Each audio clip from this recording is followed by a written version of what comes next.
ನಿಮ್ಮ ಹಳೆಯ ಒಡವೆನ ಅಧಿಕ ಬೆಲೆಗೆ ಮಾರಬೇಕೆ? ಅಟಿಕಾಗೆ ಕಾಲ್ ಮಾಡಿ 8803000300. Attica gold company. ಈಗ ಅಲ್ಲಿ ಪ್ಲೇ ಆಗ್ತಾ ಇತ್ತು ಒಂದೇ ಮಾತರಂ ಗೀತೆ, ಇವರು ನಿಲ್ಸಿ ಅಂತ ಅಲ್ಲಿ ಇದು ಮಾಡಿದ್ರು. ಅಲ್ಲಿ ಆ ಬೆಳವಣಿಗೆ ನಾನು ನೋಡಿದ್ರೆ ಇದೇನು ಅಪರಾಧ ಅಲ್ಲ, ನಿಲ್ಸಿ ಅಂತ ಹೇಳಿದಕ್ಕೆ, ಈಗ ಅರ್ಧಕ್ಕೆ ಮೊಟಕುಗೊಳಿಸಿದಕ್ಕೆ ಅದರಲ್ಲಿ ಸ್ಪಷ್ಟತೆ ಇಲ್ಲ. ಅದು ಆ ಹಾಡಿಗೆ ನಿಲ್ಸಿದಾರೋ ಅಥವಾ ಬೇರೆ ಏನಾದ್ರು ಸನ್ನೆ ಮಾಡಿದಾರೋ, ಎಲ್ಲಿ ಏನಂತಂದ್ರೆ ಅವ್ರೇನಾದ್ರು ನಿಲ್ಲಿಸಿದ್ದಾರೆ ಸರ್. ಈಗ ಕಂಪಲ್ಸರಿ ಹಾಡಬೇಕು ಅನ್ನೋ ಒತ್ತಡ ಇಲ್ಲ, ಓಕೆ, ಅದು ಇನ್ವೆಸ್ಟಿಗೇಷನ್ ನಡಿಬೇಕಾಗುತ್ತೆ. ಅದಾದ ನಂತರ ನಿರ್ಧಾರಕ್ಕೆ ಬರಬೇಕು ಹೊರತು ಯಾವ ನಿಲ್ಲಿಸಿದರೆ ಅಗೌರವ. ಇನ್ನೊಂದು ನಾನು ಏನಂತಾರೆ ಬರ್ತೀನಿ, ಒಂದು ತಮ್ಮ ಗಮನಕ್ಕೆ ತರ್ತೀನಿ. ಈ ಕಾನೂನು ಸಂವಿಧಾನಕ್ಕೆ ವಿರುದ್ಧ ಅಂತ ಅನ್ನೋದು ನನ್ನ ಅಭಿಪ್ರಾಯ. ಹಾಗಾಗಿನೇ ನಾನು PAL ಫೈಲ್ ಮಾಡಿದ್ದೆ 1937ರಲ್ಲಿ. ನಾನು ಮುಂದುವರಿಬಹುದು ಒಂದೆರಡು ನಿಮಿಷ ಸೋಮಶೇಖರ್ ಸರ್, ಅದನ್ನ ಎಕ್ಸ್ಪ್ಲನೇಷನ್ ಅದೇನು ಹೇಳ್ತಾ ಇದೀರಲ್ಲ ಅದಕ್ಕೆ ವಾಪಸ್ ಕೊಡ್ತೀನಿ. ಒಂದು ಫಸ್ಟ್ ರಿಯಾಕ್ಷನ್ ತಗೊಂಡ್ಬಿಡೋಣ ಎಲ್ಲರೂ. ಸಾದಿಕ್ ಪಾಷಾ ಸರ್, ಒಂದೇ ಮಾತರಂ ನೋಡಿ ಸರ್, ಯಾರ್ಯಾರನೋ ಓಲೈಕೆ ಮಾಡ್ಕೊಳ್ಳೋದಕ್ಕೆ ಪಾಪ ಕಾಂಗ್ರೆಸ್ ಇಂಥದ್ದೊಂದು ಸ್ಟ್ಯಾಂಡ್ ತೆಗೆದುಕೊಳ್ತು ಅನ್ನೋ ಚರ್ಚೆಗಳು ನಿನ್ನೆಯಿಂದ ಆಗ್ತಾ ಇದೆ. ಇವ್ರು ಯಾಕೂ ಸರ್ ಮುಸ್ಲಿಂ ಸಮುದಾಯದವರು ಬೇಸರ ಆಗುತ್ತೆ ಅನ್ನೋ ಕಾರಣಕ್ಕೆ ನಾವು ಮುಂದಿನ ಚರಣಗಳನ್ನ ಹಾಡ್ತಾ ಇಲ್ಲ ಅಂತಾನೆ ಹೇಳ್ತಾ ಇರೋದು ಕಾಂಗ್ರೆಸ್ ನಾಯಕರು. ಏನ್ ಹೇಳ್ತೀರಿ ಅಂತ ಮೇಡಮ್? ನೋಡಿ, ಫಸ್ಟು ನಾನು ಮಾತು ಹೇಳ್ತೀನಿ. ನಮ್ಮ ಹಿಂದೂ ಬಾಂಧವರಿಗೆ 33 ಕೋಟಿ ಭಗವಂತಗಳು ಇದ್ದಾರೆ. ಅವರು ಯಾವುದನ್ನು ಪೂಜೆ ಮಾಡ್ಬೋದು.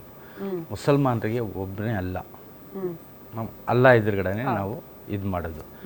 ಆದರೆ ನೋಡಿ, ಸಾರೆ ಜಹಾಂ ಸೆ ಅಚ್ಚಾ ಹಿಂದೂಸ್ತಾನ್ ಹಮಾರ, ಜನಗಣಮನ ಅಧಿನಾಯಕ ಜಯ ಹೇ, ಅದು ನಾವು ಇದು ಮಾಡ್ತೀವಿ, ಎಕ್ಸ್ಪೆಕ್ಟ್ ಮಾಡಲೇಬೇಕು, ನಾವು ಓದಲೇಬೇಕು. ಅಂದರೆ ಒಂದೇ ಮಾತ್ರ ಆ ಕಾಲದಿಂದ ನಾವು ಬೈಕಾಟ್ ಮಾಡ್ತಾ ಇರೋದು. ನೋಡಿ, ಯಾವಾಗ ಶುರುವಾಯಿತು ಕಲ್ಕತ್ತಾದಲ್ಲಿ, ಬಂಗಾಲದಲ್ಲಿ, ಬಂಗಾಲದಲ್ಲಿ ಶುರುವಾಯ್ತಲ್ಲ, ಆವಾಗೆ ಇಡೀ ದೇಶಕ್ಕೋಸ್ಕರ ಮಾಡಲಿಲ್ಲ ಒಂದೇ ಮಾತ್ರ ಹಾಡೋದು, ಬೇರೆ ಕಲ್ಕತ್ತಾಗೋಸ್ಕರ ಮಾಡಿದ್ದು, ಬಂಗಾಲ್ಗೋಸ್ಕರ.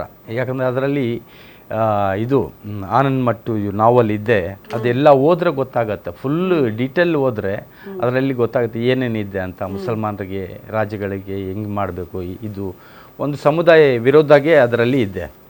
ಅದಕ್ಕೆ ಆ ಕಾಲದಿಂದ ಬೈಕಾಟ್ ಮಾಡಿದ್ದು. ಈಗ ನೋಡಿ, ಕಾನೂನು ಇದರಲ್ಲಿ ಸಂವಿಧಾನ ನಮ್ಮ ಇದರಲ್ಲಿ ಒಂದು ಇದಿದೆ. ಈಗ ಇವರು ಕಾನೂನು ಪಾಸ್ ಮಾಡಿಬಿಟ್ರೆ ನಮ್ಮ ಮೇಲೆ ಬಲಂತಾಗೆ ಲೇಪನೆ ಮಾಡೋಂಗಿಲ್ಲ, ನೀವು ಹೇಳಲೇಬೇಕು ಮಾಡಲೇಬೇಕಂತ ಇಲ್ಲ, ನಾವು ಮಾಡಲ್ಲ.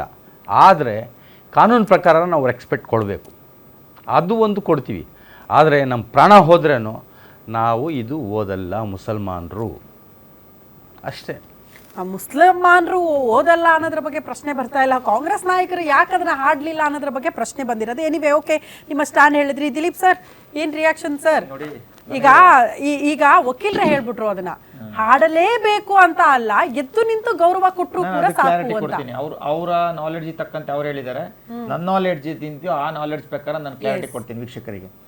1896ರಲ್ಲಿ ಮೊಟ್ಟ ಮೊದಲ ಬಾರಿಗೆ ಕಾಂಗ್ರೆಸ್ ಅಧಿವೇಶನದಲ್ಲಿ ಪೂರ್ಣ ಸ್ಟ್ಯಾಂಜವನ್ನ 6 ಸ್ಟ್ಯಾಂಜವನ್ನ ಕಾಂಗ್ರೆಸ್ ಅಧಿವೇಶನದಲ್ಲಿ ಹಾಡ್ತಕ್ಕಂಥದ್ದು ಒಂದೇ ಮಾತರಮ್ಮನ್ನ.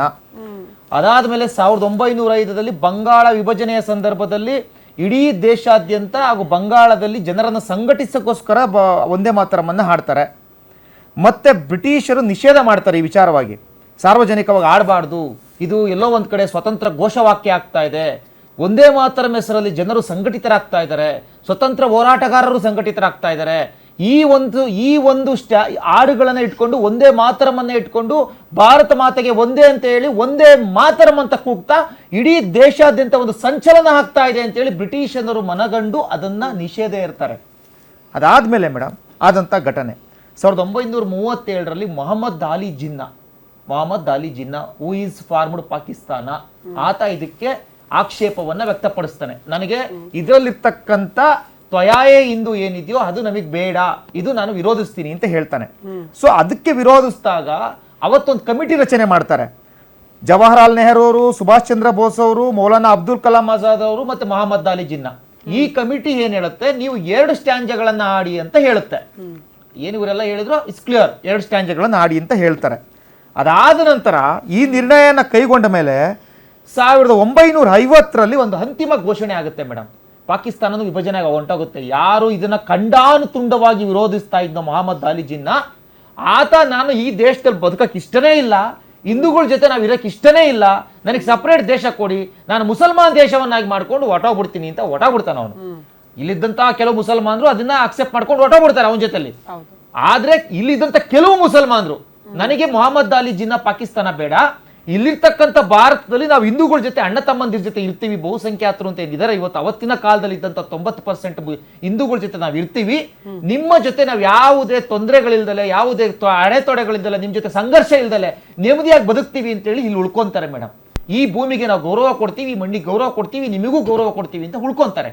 1950ರಲ್ಲಿ ಅವತ್ತಿನ ರಾಜೇಂದ್ರ ಪ್ರಸಾದ್ ರವರ ಒಂದು ನೇತೃತ್ವದಲ್ಲಿ, ಅಂಬೇಡ್ಕರ್ ಅವರ ನೇತೃತ್ವದಲ್ಲಿ ರಾಷ್ಟ್ರೀಯ ಗೀತೆಯಾಗಿ ಜನಗಣಮನವನ್ನ ಹಾಗೂ ರಾಷ್ಟ್ರೀಯ ಸಾಂಗ್ ಆಗಿ ಅಂದ್ರೆ ನ್ಯಾಷನಲ್ ಸಾಂಗ್ ಆಗಿ ಒಂದೇ ಮಾತರಮನ್ನ ಘೋಷಣೆ ಮಾಡ್ತಾರೆ. ವಕೀಲರು ಹೇಳಿದ್ರು ಸಂಪೂರ್ಣ ಸ್ಟ್ಯಾಂಜವನ್ನ ಆಡಬೇಕು ಅಂತಲೂ ಹೇಳಲಿಲ್ಲ, ಅಥವಾ ಎರಡೆರಡು ಸ್ಟ್ಯಾಂಜವನ್ನ ಆಡಬೇಕು ಅಂತಲೂ ಆ ಕಾನೂನು ತರಲಿಲ್ಲ. ಆದ್ರೆ ಒಂದೇ ಮಾತರಮನ್ನ ಸಮಾನ ಗೌರವ ಕೊಡಬೇಕು ಅಂತ ಹೇಳಿದ್ರು ಅಲ್ವಾ ಸರ್? ಸಮಾನ ಗೌರವವನ್ನ ಕೊಡಬೇಕು ಅಂತ ಹೇಳಿದ್ರು. ಆದ್ರೆ ಅಲ್ಲಿ ಯಾವುದೇ ಅಗೌರವವನ್ನ ಕೊಡಬಾರ್ದು, ಮಾಡಬಾರ್ದು ಅಂತ ಕ್ಲಿಯರ್ ಆಗಿ ಹೇಳಿದ್ದಾರೆ. ನಂದು ಅದೇ ಪ್ರಶ್ನೆ ಬಂದಿದ್ದು. ಅಗೌರವವನ್ನ ಕೊಡಬಾರ್ದು ಅಂದ್ರೆ ಈಗ ಅಲ್ಲೂ clarity ಇಲ್ವಂತಲ್ಲ ಇಲ್ಲ ಆಗ್ತಾ ದಿಲೀಪ್ ಇರ್ತಕ್ಕಂಥ ನಮ್ ಕ್ಲಾರಿಟಿ ಏನು ಅಂತಂದ್ರೆ, ನೀವು ಒಂದೇ ಮಾತರಮ್ಮನ್ನ 2 ಸ್ಟ್ಯಾಂಜ ಹೇಳಿದ್ರೆ ನಾವು ನಿಮ್ಮನ್ನ ಪ್ರಶ್ನೆ ಮಾಡ್ತಿರ್ಲಿಲ್ಲ. ಸೋನಿಯಾ ಗಾಂಧಿ ಮೇಡಮ್, ನಿಲ್ಸಿ ಅಂತ ರಾಹುಲ್ ಗಾಂಧಿ ಅವರೇ, ನೀವ್ 2 ಸ್ಟ್ಯಾಂಜ ಹೇಳಿಬಿಟ್ಟು ನೀವು ಅದಕ್ಕೆ ಏನು ಅಗೌರವ ಕೊಡಿ ನಾವು ಪ್ರಶ್ನೆ ಮಾಡ್ತೀರಿ. ನೀವೇನ್ ಮಾಡಿದ್ದು, ನಿಲ್ಸಿ. ಒಂದೇ ಮಾತರಮ್ಮನ್ನ ಹಾಡ್ಬೇಕಾದ್ರೆ ಮಲ್ಲಿಕಾರ್ಜುನ್ ಖರ್ಗೆ ಅವ್ರಿಗೆ ಹೇಳ್ತಾರೆ ನೀವು ನಿಲ್ಸಿ ಅಂತ ಹೇಳಿ, ಅದಾದ್ಮೇಲೆ ರಾಹುಲ್ ಗಾಂಧಿ ಅವ್ರಿಗೆ ಹೇಳ್ತಾರೆ, ಆಯ್ತು. ಓಡಾಡ್ತಾರೆ. Correct. ಇದಕ್ಕೆ ನಮ್ಮ ಪ್ರಶ್ನೆ ಆಕ್ಷೇಪಣೆ ಇರ್ತಕ್ಕಂಥದ್ದು, ಇದೆ. ಆಕ್ಷೇಪಣೆ ಇರ್ತಕ್ಕಂಥದ್ದು. ಮತ್ತೆ ಈ ಒಂದೇ ಮಾತರಂ ಅಂತಕ್ಕಂಥದ್ದನ್ನ ಕೆಲವು ಮುಸಲ್ಮಾನ್ ಸಮುದಾಯ ಇದನ್ನ ವಿರೋಧಿಸ್ತಾ ಬರ್ತಾ ಇದೆ. Okay. ಅದು ಅಲ್ಲ, ಯಾಕೆ ಅಲ್ಲ, quick, ಈಗ break ಸಮಯ. ಅಲ್ಲಿ ಇನ್ನೊಬ್ರದ್ದು reaction ತಗೋಬೇಕು. ವಾಪಸ್ ಬರ್ತೀನಿ ಯಾಕೆ ಸರ್, ವಿರೋಧಿಸ್ತಾ ಸಮಯ ಇದೆ ಅಂತ ಕೊಡ್ತೀನಿ ನನ್ನ ಪ್ರಶ್ನೆ ಇದೆ. ವಾಪಸ್ ಬರ್ತೀನಿ, ಸಮಯ ಇದು ಪ್ರಶ್ನೆ ಕೊಡ್ತೀನಿ. ಇದೆ, ನಾನು ಕೇಳಬೇಕಾಗುತ್ತೆ. ತಿಮ್ಮೇಗೌಡ್ರು ಸರ್, ನಿಮ್ ರಿಯಾಕ್ಷನ್ ಕೊಟ್ಬಿಡಿ ಸರ್, ಒಂದು ಬ್ರೇಕ್ ಸಮಯ ಆಗಿದೆ. ಮೇಡಮ್ ನೋಡಿ, ಇವತ್ತಿನ ನೋಡಿ ಹಿಂದೆ ನಡೆದಿರ್ತಕ್ಕಂಥ ಕಾಂಗ್ರೆಸ್ನ ನಾಯಕರು ಇರ್ಬೋದು, ಕಾಂಗ್ರೆಸ್ನ ಪಕ್ಷ ಇರ್ಬೋದು, ಹಿಂದೆ ನಡ್ಕೊಂಡ್ ಬಂದಿರತಕ್ಕಂಥ ರೀತಿ ನೋಡಿದ್ರೆ ಈಗ ಬದಲಾಗ್ತಕ್ಕಂಥ ಕಾಂಗ್ರೆಸ್ ನೋಡಿದ್ರೆ ಎಲ್ಲೋ ಒಂದಲ್ಲ ಆದರೆ ಕಾಂಗ್ರೆಸ್ ಪಕ್ಷದ ದ್ವಂದ್ವ ನಿಲುವು ಇರ್ತಕ್ಕಂಥದ್ದು ಸ್ಪಷ್ಟ ಆಗ್ತಾ ಇದೆ. ಏಕೆಂತಂದರೆ ಇಲ್ಲಿ ನೋಡಿ, ಇವರು ನಮ್ಮ ಸನ್ಮಾನ್ಯ BK ಹರಿಪ್ರಸಾದ್ ಅವರು ಹೈಕಮಾಂಡ್ ಮೆಚ್ಚಿಸ್ಲಿಕ್ಕೆ ಇಲ್ಲ, ನಾನು ನೇಣು ಹಾಕೋದು 2 ಚರಣ ಆಡೋದು, ಸ್ವಾಮಿ ನೀವು ಎಷ್ಟಾದರೂ ಆಡಿ, ಅದರ ಬಗ್ಗೆ ಆಕ್ಷೇಪ ಇಲ್ಲ. ಆದರೆ ನೀವು ಯಾಕೆ ಈ ರೀತಿ ಹೇಳ್ತಕ್ಕಂಥ ಹೇಳಿಕೆ ಇರ್ಬೋದು, ಮಾಡ್ತಕ್ಕಂಥ ರೀತಿ ಇರ್ಬೋದು, ಯಾಕೆಂದ್ರೆ ಹೈಕಮಾಂಡನ್ನು ಮೆಚ್ಚಿಸ್ಲಿಕ್ಕೆ ಅಲ್ಲಿ ಆಗಿರ್ತಕ್ಕಂಥದ್ದೇನು ಅವರು ಹೌದು, ಅದು ಇನ್ನೂ ಕ್ಲಾರಿಟಿ ಇಲ್ಲ ಸೋನಿಯಾ ಗಾಂಧಿ ಮೇಡಮ್ ಅವ್ರು ಏನು ಹೇಳಿದ್ರು ಅಂತಕ್ಕಂಥದ್ದು. ಆದರೆ ನೀವುಗಳೇ ಯಾಕೆ ಇಷ್ಟೊಂಥರ ಈ ರೀತಿ ದ್ವಂದ್ವ ನಿಲುವನ್ನು ಈಗ ಮಾಡ್ತಾ ಇದ್ದೀರಾ ಅಂತಕ್ಕಂಥದ್ದು ಪ್ರಶ್ನೆ ಆಗಿದೆ. ಜೊತೆಗೆ ಮೇಡಮ್, ನಮ್ಮ ದೇಶದಲ್ಲಿ ಒಂದು ಕಾನೂನನ್ನು ನಮ್ಮ ವಕೀಲರು ಸರ್ ಹೇಳ್ದಂಗೆ, ಒಂದು ಯಾವುದೇ ಒಂದು ಸರ್ಕಾರ ಆಳ್ತಕ್ಕಂಥ ಸರ್ಕಾರ ಒಂದು ಕಾನೂನನ್ನು ಮಾಡಿದಾಗ ಅದನ್ನು ಗೌರವ ಕೊಡ್ತಕ್ಕಂಥದ್ದು ಎಲ್ಲರ ಜವಾಬ್ದಾರಿ ಆಗಿರ್ತದೆ.